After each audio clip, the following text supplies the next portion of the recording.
Welcome to the Simpler Business Podcast, where we talk about ways to do what you love and serve your people in a way that brings you income and freedom. I'm your host, Marissa Roberts. Join me as I chat with my favorite entrepreneurs about how they simplify their biz so that you can simplify yours. For a lot of entrepreneurs and business owners, email marketing feels like just another thing on your to-do list. And when you get busy, consistency with your emails tends to be one of the first things that can slide. What a lot of people don't realize is if you're looking to scale your business, emails can do a ton of the work and the selling for you. So it really needs to be one of, if not the top priority in your marketing strategy. There are so many different ways you can use email to connect with your audience and sell your products and services, and it has the potential to generate so much revenue without a lot of extra work if you're strategic about how you use it. So I wanted to bring an expert onto the show today so you can see just how powerful your email can be. Marketing strategist and host of the KAC Marketing Mindset podcast, Kay Allen Carr started her career as a marketing coordinator and worked her way up to VP of Marketing and Analytics for a consulting agency for multi-seven-figure businesses, spending 12 years in the role before deciding to run her own business. She now helps 6 and 7 plus business owners scale with confidence using marketing strategies and systems designed to help them generate more revenue.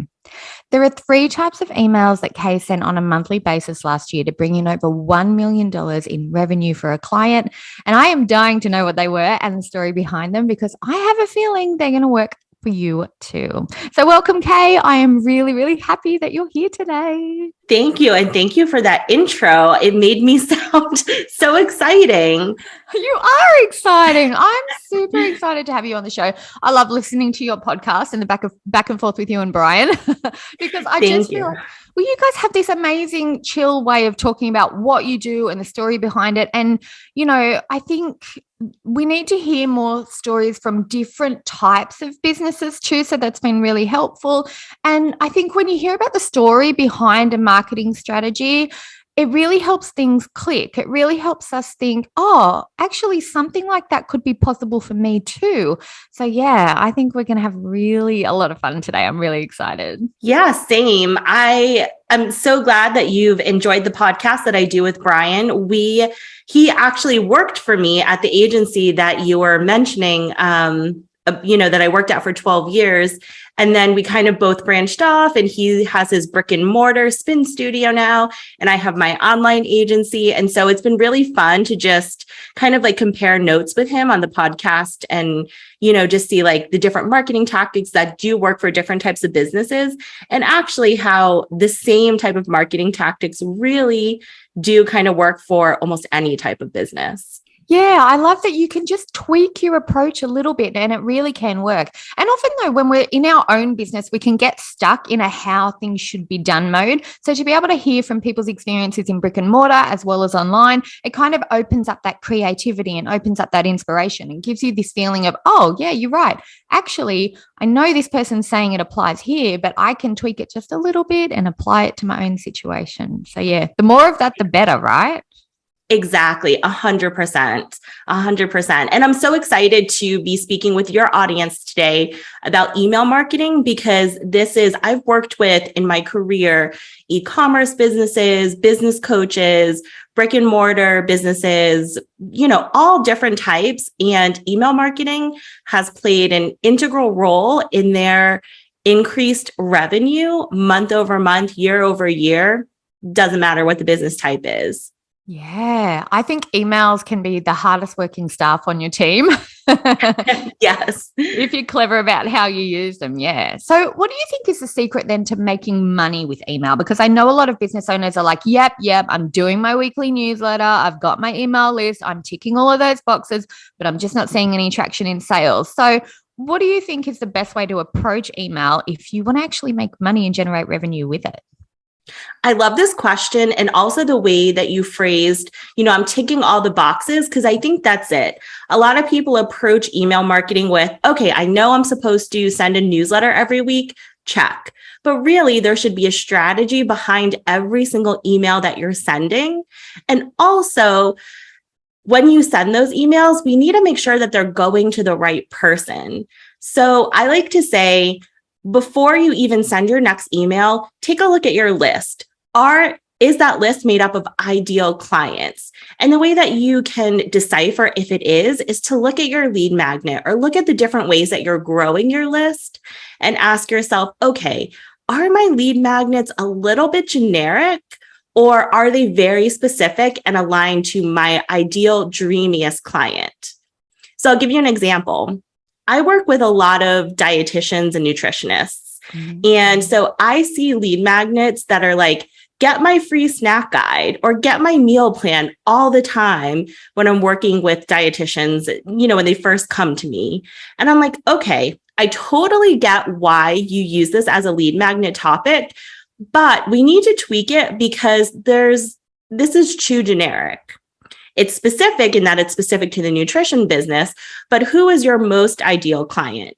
For example, is it someone with high blood pressure? If it is, then your lead magnet, instead of being free snack guide, should be free snack guide for lowering your blood pressure. And then can we go a layer even deeper? So is your most ideal client busy moms? Then you might say that lead magnet is now called free snack guide for busy moms who want to lower blood pressure. So instead of like generic, here's my free snack guide, I'm a nutritionist, I can help you eat healthier. It's okay, I can help you eat healthier to solve this specific problem if you are this specific type of person. So then if you have a digital course, a service, nutrition coaching service, whatever it is, and that is on how to lower blood pressure, and you send an email to that list of people, and you know that they have high blood pressure because your lead magnet mentioned it, then you can feel pretty confident that you are going to be sending your emails to people who will actually be interested in purchasing your offer. Does that make sense? Yeah. All right. So what about the listeners who are thinking, right, that sounds good and I can help low blood pressure people, but I also can help people in this box over here. Can they do different lead magnets with different specific outcomes so that then when it's time to sell the blood pressure course, they can just say tag those people. But then when they have another course that suits the other people based on the other lead magnet, they just send it directly to them. So they don't actually have to cut out everybody and only focus on one thing. They can just focus on selling that one thing to the right people on that part of their list. Does that work? Or do they have to fully go just low blood pressure forever?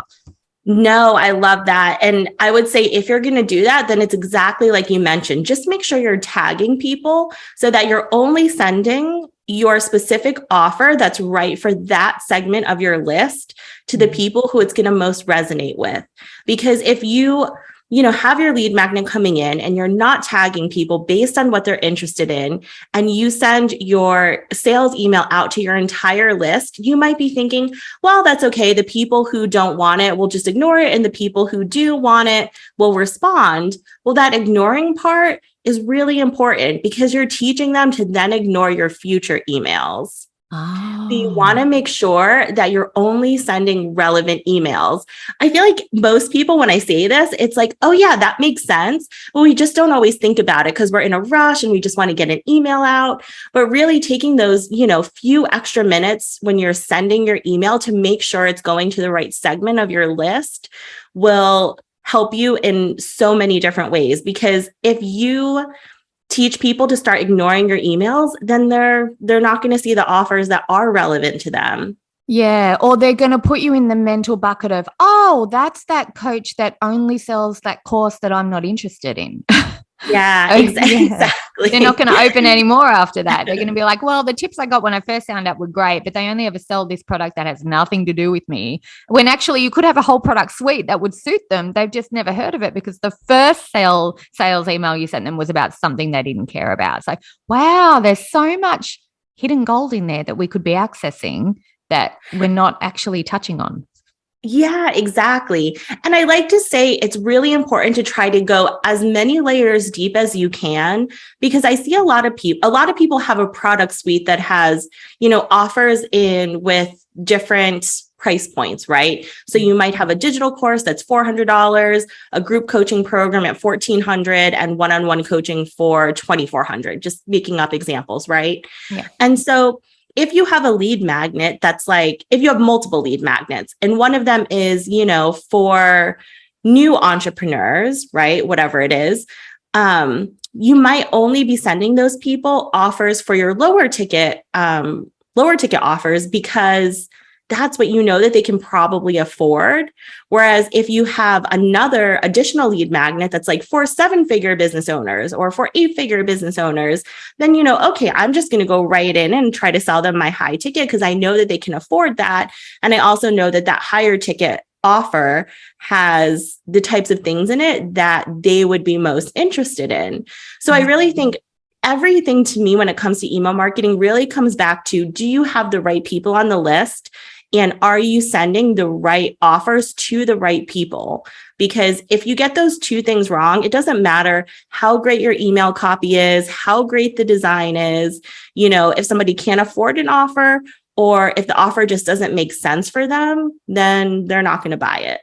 Yeah. And I think that makes the difference too, because when you're an entrepreneur, if you're putting your lead magnet out there far and wide and getting a bunch of people on your list, and then later on you're talking to them on a regular basis or you're selling something and you're hearing crickets because you're not aligned with why they signed up, that can be disheartening for you as an entrepreneur. And I think that's where imposter syndrome kicks in. And then the flow on effect of that is people stop being consistent with their offers and their marketing and just think, well, this isn't going to work out for me. Whereas actually the things that you can sell, as long as it's going to help somebody somehow, your thing can sell if you get it in front of the right person at the right time in the right situation. So yeah, I'm like, don't give up, just get better at email. Yes, exactly. And I think so get better at email really leads into this other idea that I like to talk about a lot, which is you can't just send sales emails. You have to also nurture your list. So when people come in, if they found your lead magnet on your website or in your link in bio, most people are opting in for a lead magnet early on when they find you. And so they don't know that much about you. And so if you try to sell to them right away without nurturing them, they don't know what your expertise really is. They don't know that it's safe to work with you because maybe they haven't seen your testimonials. And so I think it's really important that when people come in on a lead magnet, that you have an automated email nurture sequence in place that walks them through all these different things. What's your story? How do you help people? What success have you had helping people like them? And then sell to them. So I know that you like to help your listeners really simplify their businesses. And I feel like for a lot of people, the idea of setting up an automated email sequence sounds like a lot of work and not simple. But really, once it's set up, it's going to simplify your life because you don't have to manually send all of these nurture emails, all the time. When people get your lead magnet, they're just going to automatically get dripped those messages over time, learn more about you, and then hopefully purchase from you if it's a good fit. Yeah. And I think if you take that time to really spell out in that nurture series who you are, what your story is, why you can relate to what those people might be struggling with, you're right. That kind of leads to a whole new level of them knowing you and actually trusting that what you can do can help them because you might have experienced something like that before, or you've worked with a client who's experienced that before. And then I got to tell you, 10 years in the business, and I still love waking up in the morning and seeing that automated sales have come in. They still feel too good to be true, but it does make a difference. And that email series, that from lead magnet to first sale, you're right. You can't just, you can offer something straight away, but I've found conversion rates skyrocket when I've got, here's what I do, here's how I help, here's what I've experienced and how I've overcome the things that normally get in the way. That's the one that converts better. Yeah, absolutely. Yeah, absolutely. I feel like, so a lot of times what I see, if you're wanting to make a quick sale on your lowest ticket item, maybe something that's only $50 or $100, that works really well without somebody having to go through a lead magnet. So maybe in your link in bio, you have your lead magnet. And if someone goes through that, then they get the nurture sequence before they get the offer. but maybe another link in your bio is just for like, hey, get my, mini course on X for $49. And those people can just buy. They're convinced already. Otherwise, they wouldn't have clicked on that link. Maybe they have been following you for a while. So I think, to me, strategically, I like to have different options available for people based on their comfort level, how long they've been following you, how much they know about you, and all of those things. So long story short, I agree that, having a welcome series for your lead magnet is usually going to help you boost your conversion rate. Yeah. Yep, I agree. All right. So I know when we were talking over email before we talked today, you mentioned something that really sparked my interest. And you said there are 3 types of emails that you send on a monthly basis that have brought in $1 million of revenue for a client. And I was like, what? Really? I would love to know what type these are. And I think our listeners would too. So do you want to give us a bit more info on those, how they work or what they are and how they work and how you use them? Yeah, definitely. So this is for this particular client that made over $1 million from emails that we sent last year is an e-commerce client. So a little bit different than if you're selling services or coaching, but the strategy that we use for this client is going to be the same no matter what type of business you run. So for this client, we sent at least one email every single week, 52 weeks in the year, total consistency, never missed a week. And the email that we would send would be at a minimum, at least a newsletter or an informational email to build value. Mm-hmm. But I would say maybe 50 out of the 52 weeks, we were sending 2 emails, one being that newsletter or informational email, and the other being a sales email to promote a product or offer. So I think this is important because you always want to be giving value so that people want to open your emails, right? So that you maintain a good open rate, a good click-through rate, all of that. But then you can't make money from your email list if you don't actually give people the opportunity to purchase. Mm-hmm. So a lot of times people will come to me and they'll say, you know what, Kay, I'm not getting any sales from my email. And I'll say, okay, well, let me go into your account and let me take a look at your last 5 or 10 emails you sent. And it's all newsletters, no links to their website, no call to action. And I'm like, well, of course you didn't sell anything. They can't buy if they wanted to. Exactly. Nobody can make a purchase from inside of an email. So if you want to make money from email, you need to be consistent with giving value and nurturing people and letting them understand why they should purchase from you. And then also giving them the link and making it easy to purchase. So those were 2 of the emails. And then the third type isn't necessarily an email we manually sent, but it's like we were just talking about. We have automated email flows set up for things like customer nurture and customer retention so that on the back end, every single day, the emails are generating revenue. And so, like I said, I know it can be really time consuming and overwhelming, and entrepreneurs can think, oh my goodness, it's going to take me so long to write all these emails and set them up. But it's work that pays off for a long time in the long run. And if you really don't want to do it, it's something that I would say, make an investment and hire a copywriter, hire somebody, a tech VA, whoever it may be, both, to help you get these emails, these automated emails written and set up, because it's just an investment that will pay off for years and years. Yeah. And there are ways to make it easier, right? Like if you're working with a good copywriter, for example, and let's say you've had your business for a year or 2 already, and you just haven't actually set up your emails to be effective, you could hire a copywriter and have them look through all of your past content and your social media content, because there are patterns that we tend to fall into when it comes to telling our story and making our offers any time that we're talking about our business. And so I bet we've all got background stories and experiences and customer case studies and testimonials peppered throughout our past content that we've posted once and then completely forgotten about. That I think if we hire a team member that can actually, or a copywriter that can actually go in and look at what we've got and then turn those words into something even more powerful, it's not actually as much hard work as people think it's going to be, right? Yeah, that's so true. I always like to say, don't reinvent the wheel. If you are going to sit down and try to write your email sequence yourself, your automated email sequence yourself, a little bit of pre-work that I find that helps when I'm writing copy for emails for my clients is get a testimonial bank. So get all of your testimonials into one document in one place and read through them and use that for inspiration. Because I feel like where people tend to get stuck is, that first sentence, that first step. They're staring at a blank Google Doc and they're like, oh my gosh, what do I even write about? What do I even talk about? But your case studies, your testimonials, those are exactly what you should be using for inspiration, because it's your best clients telling you what they got out of the experience. And so use that to guide every single one of the emails that you're writing. Yeah, you're right. Because when people give you a testimonial or a review or tell you about how you've actually helped them, they use the words that your next customers are looking for. It's like they talk in terms of the outcome or the transformation or the benefit that they received from working with you. And that's the phrasing and the wording that your potential clients need to see as well, to go, oh, okay, it's not just a 6-module course.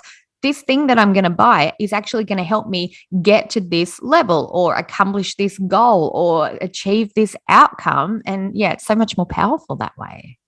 Exactly. So talk about your benefits of the program, not just the features, like you mentioned, include testimonials, include vocabulary and words that your best client uses, because you as the professional, you probably would talk about it a little bit differently.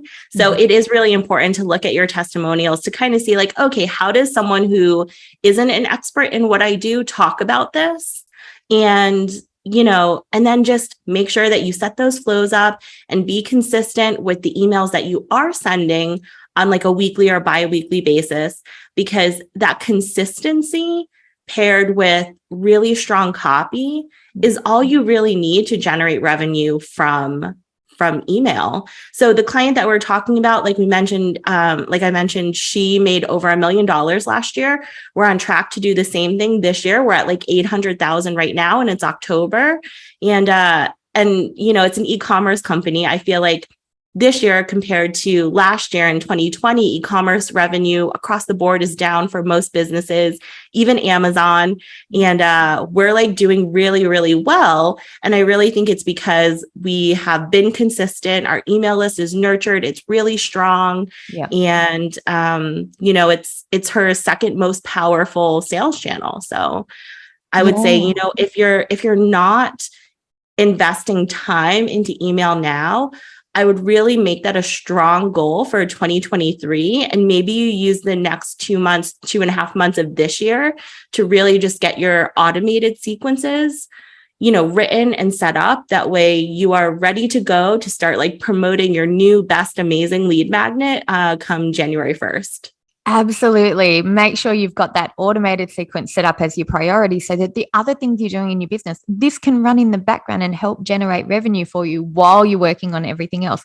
And you know what I love about what you said about your client is they had a really good balance. So it was like once a week was value-based or once a week was sales-based. And I really like that because I get so many people come up to me and say, not come up to me and say, they don't interrupt me like when I'm shopping, but on social media, they'll say things like, oh, how much is too much when it comes to sales emails? And I'm like, oh, really? If you balance out helping and sales, that's kind of the trick to it. There's no fancy magic number that I'm aware of. It's just 50% helping, 50% offers is kind of how it evens out in the long run. So if you're sending 2 emails a week and one is value and one has sales, and I know there can be a little bit of flexibility, and when we're launching, it can be a little more sales heavy, but generally speaking, one of each week is a really easy pattern to fall into. It's a really easy kind of routine to develop as the person who's writing the emails. So it's not going to feel too hard for you to do it. It's a nice, easy flow to follow. And once you've written those value-based emails, you can use them again and again, right? You can reuse them year after year after year and just update them and tweak them to make sure they're still relevant. So it's not like you're going to be doing a truckload of effort all day, every day. A lot of the work that we're doing when we're writing these emails or setting up funnels or anything like that is kind of the foundational work. And that's the hard stuff that takes longer. But then after that, things do get easier. It's like that ball kind of starts rolling, or whatever the saying is.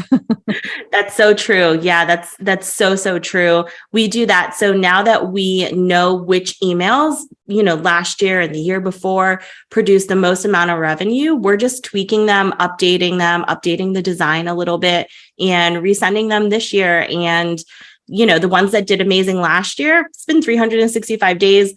We know that they're kind of repurposed, but most of the list doesn't remember that. So it's totally fine to repurpose a year later. Exactly. And you'll have new people on your list, but you're also going to have people who might have been on there a year ago, saw those emails and thought, oh, that would be nice, but I can't afford it right now. And then get the email again this year and go, oh, great. I've been thinking about that. This is the perfect time for me to get it now. So people don't actually mind when they see something a second time, because it gives them a second opportunity to go ahead and grab an amazing offer that they might have thought they'd missed out on. So I think you can't lose. You're either going to get new people who are like, yay, I'm so excited to see this, or people who have been with you for a while who are going, oh, thank you so much for giving me this chance to do this again. So yeah, can't lose. Agreed, 100%. I would have said it the same way. Yeah, I think it's so powerful. And I think if we just get out of our heads and stop thinking, oh, I don't want to be too pushy, I don't want to be too sleazy. The wording determines whether or not you're pushy or sleazy, not the fact that you're making the offer. So if you can offer in a way that feels good for you, it's going to feel good for your customers as well. Yeah. And I think also to address when you mentioned, people say how many is too many sales emails.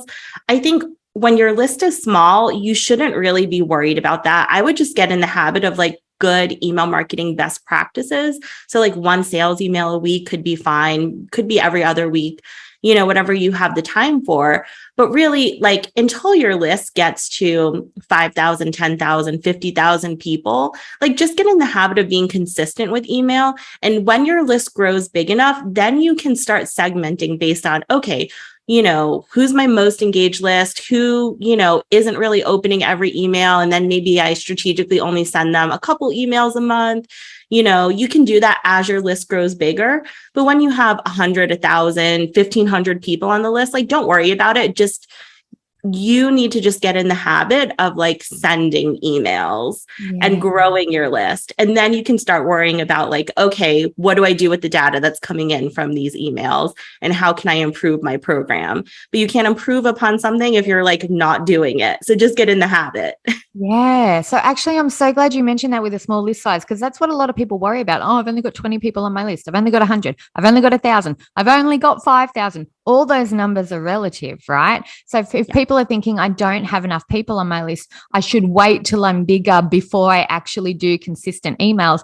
No, get that practice in now. And then if you make a sale, it might be a surprise, but it's still going to be you helping somebody. So it's a valid sale. But that actual process and habit of writing and sending the emails, you're right. I think we all know what it's like to have somebody post and ghost. You'll get 3 emails when you join someone's list, and then you don't hear from them for 8 months, and then they come back in your inbox. And what's the first thing we do? Unsubscribe, because we can't remember who that person is. So even just once a week is better than nothing. Is that right? Oh, absolutely. And also, as long as your lead magnet is very, very specific to your ideal client, it doesn't matter if your email list only has one person. If that's the right person, then try to sell to them because they need your help. They got your lead magnet because they know that they need help. So don't be afraid to just send a sales email to that one person. Yeah. I mean, imagine if a new McDonald's opened in your local city and you walked in on the opening day and they went, hey, I'm sorry, but we're not actually selling any burgers until 100 people have walked in the door. I love that analogy. Yeah, exactly. Yeah, there's, on their side of things, on your followers or your customers' side of things, they're one person to them all the time. They're always one person. That's why we talk to one person when we write the email. So I reckon just let go of the fear around I'm not big enough, I don't have enough subscribers yet, because it's just time and consistency that builds your list, really, isn't it? As long as you've got something to offer, it's going to grow over time if you're putting those offers out there. Exactly. And I think that's such an important point. If your email list is small, still send your emails, but also work on growing it bigger. Everybody's list started with like 0 people. You're not alone in that. We all were there. Just like every Instagram account started with 0 followers. And, on Instagram, you don't just post once a week and then assume that you should have like 1,000 followers. In order to grow my followers on Instagram, I have to post consistently and I have to post things of value. So if you're already following that strategy for your social media, like just apply that to email. Email is not that different. The growth strategy for your list is not that different. Provide value, talk about it, let people know it's there, and your list will grow. Yeah, I really love that insight because a lot of us are super comfortable on one particular platform, aren't we? We always, Instagram is my one of choice too. I'm happy to show up there every day, multiple times a day because I'm just comfortable on there with my followers. Why can't I just take the content that I'm posting on Instagram and just reshape it a tiny bit and pop it in my email so that I can get into the habit of sending emails on a regular basis, even if they're not perfect, even if they're not exactly how they should look yet, just get into the habit of doing it and use what I'm already creating where I am comfortable to build my foundation on email as well. Yeah. And I usually say to people, so I wouldn't recommend taking the post that you put up on Monday on Instagram and sending it in an email on Wednesday, because if your list is small, most likely you're building that list by asking your people on Instagram to join your email list. And so the people, if they just saw your post on Monday and you send that in an email on Wednesday, they're going to start tuning out your emails because they're like, oh, I just saw that. So go back in the archive. Totally good idea to repurpose, but go back, scroll on your Instagram, 2-3 times to something you posted a couple months ago and put that in an email. That way there's just not so much like repetition. I love that tip. That is such a good point. And it makes it feel like you're not just regurgitating the same thing over and over again then too, because you're not doing it 4 times a week on the same platform with the same topic. That's really handy because everyone's got something in the archive. Everyone's got something that someone's resonated with a couple of months ago. That's a really good point. Exactly. Yeah. And so if you are someone who is primarily focused on Instagram now and you want to leverage email, and I do recommend, I totally get what you're saying. So many of us feel comfortable on one platform, but especially if your platform is a social media platform, algorithms are always changing, Vine went away. What happened? Just about to say Vine. Yeah. So I really feel like email's been around for a long time. It's such a steady place. You own your email list. Even if you use Flowdesk or ActiveCampaign or MailChimp, those platforms can go away, but you would still have those email addresses. Mm-hmm. And even if you had to manually send emails to each person from your Gmail account or like BCC them, you could still get in touch with them. So I would say make sure as a backup that you have a link in bio in your Instagram with a way for people to get onto your email list. Show up on stories and every once in a while link people to a page where they opt into something to get on your email list so that if Instagram goes down one day or they stop showing your post for whatever reason or your account. Yeah. Yes. So, this is an interesting story. The client that made $1 million on email last year and is going to do the same this year, she came to me because her Instagram account, where she made almost 100% of sales, got incorrectly banned. And it took Instagram 30 days to restore her account. And she was like, never again. We need another channel because we made $0 while that Instagram account was down, well, not zero because her website was still up, but it was big difficult. Change though. Yeah. So she was like, we have to have a channel that we own that we can go to if something happens to Instagram. And that's really why we started working together. That's such a good point. And, people do say that. They say, oh, I'm on Facebook. Facebook's not going anywhere. Yeah, but Facebook might ban your page, Yeah. Facebook And might accidentally. Yeah, you might not even do anything wrong.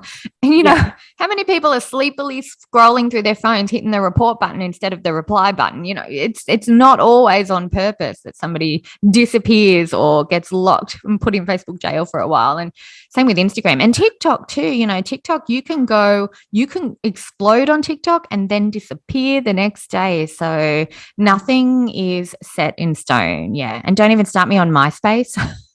I know. I know. I don't even know if I was old enough to go on MySpace, but I know a lot of people who are talking about how, man, I put so many hours and so much effort into my MySpace and then it was just gone. Yeah. Oh my gosh. I remember doing that for sure. So email really is a good, solid foundation for your business. It doesn't have to be difficult as long as you're being consistent and thinking about how am I specifically helping people with a problem that needs solving, or how am I getting them to generally feel better when they open my emails? How am I getting them to get to know me, trust that I know what I'm talking about? Am I showing people that I can help them? Those, you know, they're not really things that you need special skills for. Anybody can do this if you're committing a little bit of time and energy to it. And I think that's the best part about being a business owner and an entrepreneur is you don't have to be perfect. You just need to be a little bit relatable or show people that you can help them in some way. And then that's really the secret, as long as you don't give up. Yeah, 100%. And just a small extra tip, I would say this. So you don't have to hire a copywriter for your emails. You can if you don't like doing it, right? But I will say a lot of times emails perform better if they're written by the business owner because it comes across as so much more authentic. And if you're like thinking, I'm not a good writer, I don't have great grammar, just install the Grammarly Chrome extension. It's free. It's going to check your grammar for you. And it just it'll just like add that little bit of tidying up where you don't have to worry if you had like a typo or a misspelling or put, a weird punctuation somewhere. And so it'll just give you that extra level of confidence. And I love it. Yeah, I love it too. It makes all the difference. And it's little things that you don't pick up on when you're writing your own stuff and you've been looking at the screen for ages. Yeah. And especially if you're writing to a global community too, it picks up other little things as well. It's really, really helpful. Yeah. So, Kay, I feel like we should have you on for like a whole series because you have shared so much helpful stuff. And I think what I love about what you've shared today is people can actually take it and run with it. They can go, okay, you know what? From now on, I'm just going to send one email a week and start there. Or I'm going to send 2 emails a week and go from there and get that ball rolling themselves this week. They don't need anything fancy to do it. But I know some of our listeners are going to go, okay, I'm going to do it, but I need some help actually getting started on the doing. So I know you have a guide on your website that I think it's called 100K to 1 million that can kind of help them out, right? So is that okay if we share that resource with our listeners? Yeah, absolutely. So it's not super specific to email marketing. It does cover email a little bit. And it is great if you're already at the 100K mark. So if you're not, something else that could be really helpful for you is if you go to my website, kayallencarr.com/quiz, or if you go find me on Instagram at Kay Allen Carr, you can click the link in my bio and go to my quiz that kind of asks you a few questions about your business.